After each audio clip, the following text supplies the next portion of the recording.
नमस्ते दोस्तों, मैं हूं विवेक दुबे और आज की इस वीडियो में हम बात करने वाले हैं एक ऐसे टॉपिक के बारे में जिसको लेके सबसे ज्यादा कंफ्यूजन होता है, स्पेशली मेरे पास जब लोग आते हैं कि वीडियो एडिटिंग के चार्जेस मैं अलग अलग क्यों रखता हूं। कई लोग मुझे मैसेज करते हैं कि सर मैंने वीडियो मोबाइल से शूट किया है तो एडिटिंग का रेट क्या होगा। कोई पूछता है कि डीएसएलआर कैमरा का वीडियो एडिट करवाना है तो आप कितना लेंगे, और कुछ लोग कहते हैं कि रॉ फॉर्मेट में मैंने शूट किया है तो प्राइस आप इतना ज्यादा क्यों ले रहे हैं। तो आज मैं आपको पूरी क्लैरिटी देना चाहूंगा इस वीडियो के माध्यम से। देखिए, एडिटिंग के डिफरेंट प्राइस स्लैब क्यों होते हैं और किस बेस पर डिसाइड किया जाता है कि प्राइस क्या होगा, आज इसी बात को लेकर के हम इस वीडियो में आगे बढ़ेंगे। तो सबसे पहले बात करते हैं मोबाइल से शूट किए गए वीडियोस की। आजकल हर किसी के पास स्मार्टफोन है और कैमरा क्वालिटी भी काफी अच्छी मिल जाती है उसमें, लेकिन मोबाइल से शूट किए गए जो वीडियोस होते हैं उसमें कुछ लिमिटेशन होती है, जैसे कि लाइटिंग जो है वो कभी कंसिस्टेंट नहीं होती, एक्सपोजर जो है वो फ्लक्चुएट करता है और फ्रेमिंग थोड़ा अनस्टेबल होता है।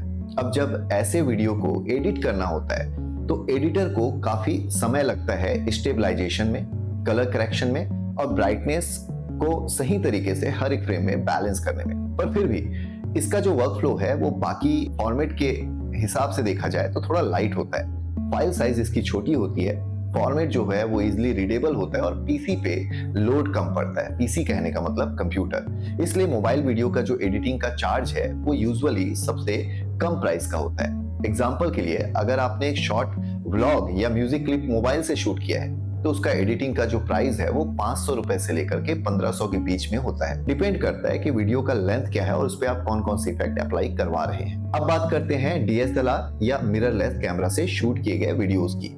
यहाँ क्वालिटी ऑब्वियसली हाई होती है, dynamic range, depth of field और सिनेमैटिक लुक सब अलग लेवल का होता है। लेकिन इसका मतलब ये भी है कि एडिटिंग का प्रोसेस जो है वो थोड़ा टेक्निकल और टाइम कंज्यूमिंग हो जाता है। DSLR file mostly high bit rate में होती है जिसका जो साइज है वो बड़ा होता है, तो सिस्टम को हैंडल करने के लिए ज्यादा पावर चाहिए होती है और एडिटर को ग्रेडिंग या फिर लट्स अप्लाई करना, ट्रांजिशंस सब पे काम करना पड़ता है ताकि फाइनल आउटपुट सिनेमैटिक लगे। एडिटिंग सॉफ्टवेयर जैसे कि मैं यूज करता हूँ प्रीमियर प्रो या दाविंसी रिजॉल्व, इसमें काफी हैवी वर्कफ्लो चलता है अगर हम डीएसएलआर या मिररलेस कैमरा का डेटा यूज करते हैं। इसलिए डीएसएलआर वीडियोस का एडिटिंग कॉस्ट थोड़ा हाई होता है, क्योंकि यहाँ सिर्फ कट पेस्ट नहीं बल्कि colour grading, sound design, stabilisation और सिनेमैटिक पॉलिशिंग भी होती है। अब आते हैं अगले कैटेगरी में, जिसमें क्लाइंट के जो शूटेड वीडियोज हैं वो मल्टी कैमरा शूट होते हैं। जैसे किसी ने कोई इंटरव्यू शूट किया है या म्यूजिक वीडियो या फिर शॉर्ट फिल्म शूट करवाया हो। ऐसे प्रोजेक्ट में यूजुअली मल्टीपल एंगल्स होते हैं, टेक्स होते हैं और ऑडियो ट्रैक होते हैं। एडिटर को तो पहले सारे फुटेजेस को ऑर्गेनाइज करना पड़ता है, बेस्ट जो टेक्स होते हैं उसको चूज करना पड़ता है, सिंक करना पड़ता है और फिर स्टोरी का फ्लो बनाना होता है। ये क्रिएटिव प्रोसेस है, सिर्फ टेक्निकल काम यहाँ पे नहीं होता। यहाँ स्टोरी टेलिंग और सेंस ऑफ टाइमिंग भी काम करता है। इसलिए इन प्रोजेक्ट का जो एडिटिंग चार्ज है वो नेचुरली ज्यादा होता है, क्योंकि एफर्ट जो है वो भी ज्यादा लगता है और क्रिएटिविटी भी।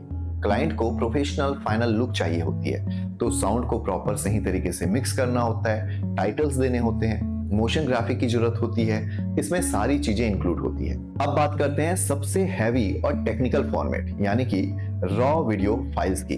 आपने सुना होगा कि रॉ में शूट करो तो क्वालिटी ज्यादा मिलती है। ये बिल्कुल सही बात है, लेकिन एडिटिंग के टाइम पे रॉ एक बुरे सपने की तरह होता है।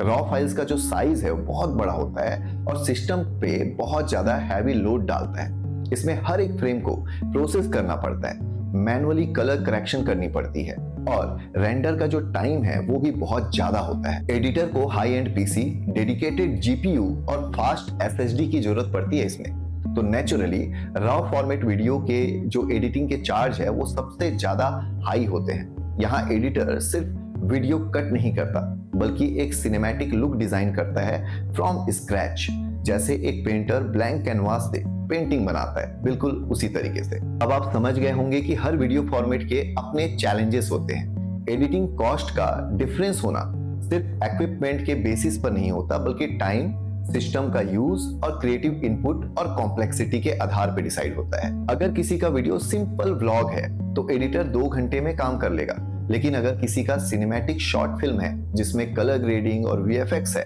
तो वो 2 दिन भी लग सकते हैं। तो डिफरेंस बिल्कुल जस्टिफाइड है। तो दोस्तों, मुझे उम्मीद है कि आपको अब क्लियरली समझ आ गया होगा कि वीडियो एडिटिंग के जो प्राइस हैं वो अलग अलग क्यों होते हैं? अगर आपको अपना वीडियो प्रोफेशनली एडिट करवाना है, चाहे मोबाइल से शूट किया गया हो या DSLR से या फिर रॉ फॉर्मेट में, तो आप मुझसे कांटेक्ट कर सकते हैं। मैं हर प्रोजेक्ट के जरूरत के हिसाब से बेस्ट प्राइस और क्वालिटी देता हूँ। मेरा जो कांटेक्ट नंबर है वो है 8319447798। इसके अलावा आप चाहें तो मुझे मेल कर सकते हैं। मेल आईडी इस चैनल पे दिया गया है। अगर ये वीडियो आपको हेल्पफुल लगी हो तो लाइक कीजिएगा, शेयर कीजिएगा और सब्सक्राइब जरूर कर लें, ताकि और भी जो क्रिएटर्स हैं उनको भी क्लैरिटी मिलती रहे।